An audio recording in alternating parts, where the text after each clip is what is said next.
Bismillahirrahmanirrahim. Assalamualaikum warahmatullahi wabarakatuh. Perkenalkan, nama saya Indra Ramadan. Saya mengajar guru bimbingan konseling di SMP Negeri 1 Tanah Grogol. Pada kesempatan kali ini, saya akan menyampaikan materi tentang cara kerja otak kiri dan otak kanan. Apakah adik-adik semua tahu bagaimana cara kerja otak kiri dan otak kanan? Tujuan dari penyampaian materi ini adalah agar peserta didik memahami perbedaan fungsi serta mengembangkan dan memanfaatkan otak kiri dan otak kanan. Anak-anak, mengawali materi kita terkait cara kerja otak kiri dan otak kanan, kita akan mengawalinya dengan memahami atau menjelaskan pengertian dari otak itu sendiri.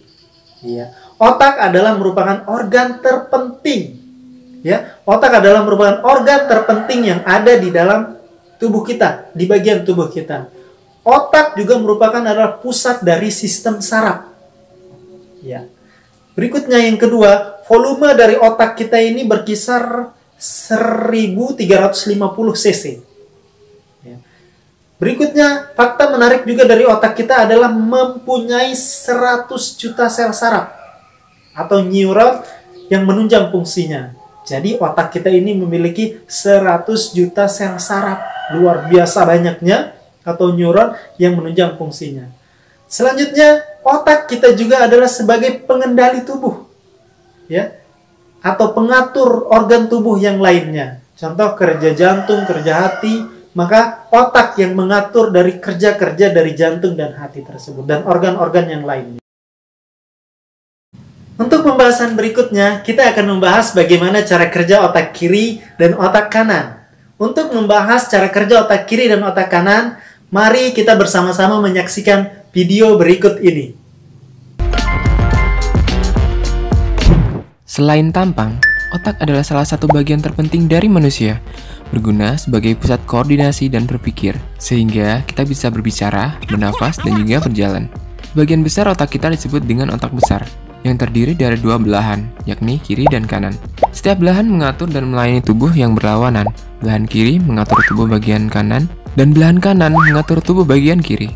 Ada teori yang menyebut bahwa mereka yang lebih dominan dengan otak kiri lebih pintar berhitung matematika serta berdagang di pasar, sedangkan mereka yang lebih dominan dengan otak kanan lebih unggul dalam kreativitas sebagai seniman. Benarkah demikian? Teori mengenai perbedaan fungsi otak kiri dan kanan telah populer sejak sekitar tahun 1960-an. Adalah seorang neuropsikolog atau peneliti otak dan perilaku bernama Roger Wolcott Sperry yang mengemukakan teori perbedaan otak kiri dan kanan. Beliau menemukan bahwa otak memiliki fungsi khusus di sisi kiri dan kanan, serta kedua sisi itu dapat berfungsi sendiri tanpa tergantung satu sama lain. Karena penelitiannya tersebut, dia memperoleh hadiah Nobel pada tahun 1981. Lalu, apa saja keunggulan masing-masing bagian otak kita? Otak kiri.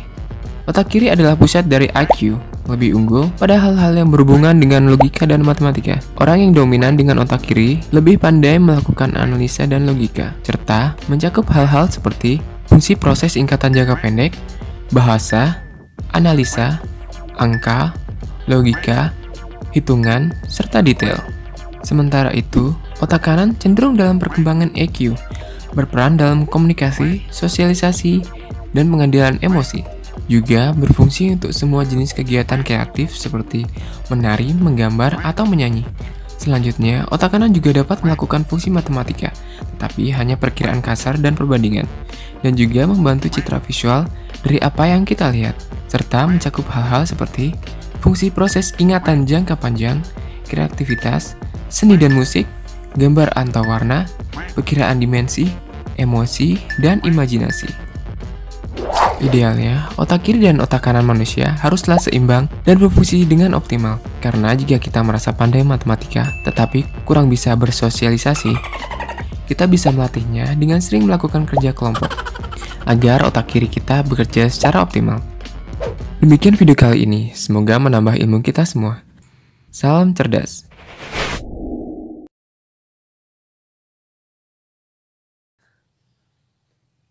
Materi berikutnya adalah setelah kita memahami cara kerja otak kiri dan otak kanan, adalah cara membuat agar otak kita selalu cemerlang. Ya. Ada 6 poin yang bisa membuat otak kita selalu cemerlang. Yang pertama adalah selalu bersikap dan berpikir positif. Yang kedua adalah memiliki motivasi berdaya saing tinggi.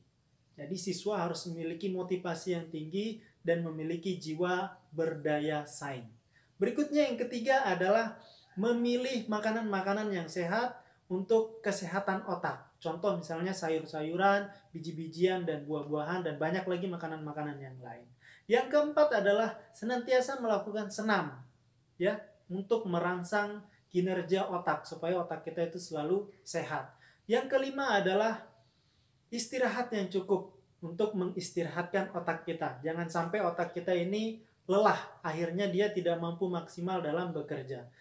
Yang terakhir adalah agar otak kita selalu cemerlang adalah senantiasa berdoa, ya, serta menghilangkan pikiran-pikiran yang kotor dari otak kita. Nah, itu tadi 6 poin agar otak kita selalu cemerlang. Seperti itu. Ya, mudah-mudahan apa yang Bapak sampaikan bermanfaat. Sampai jumpa dan terima kasih.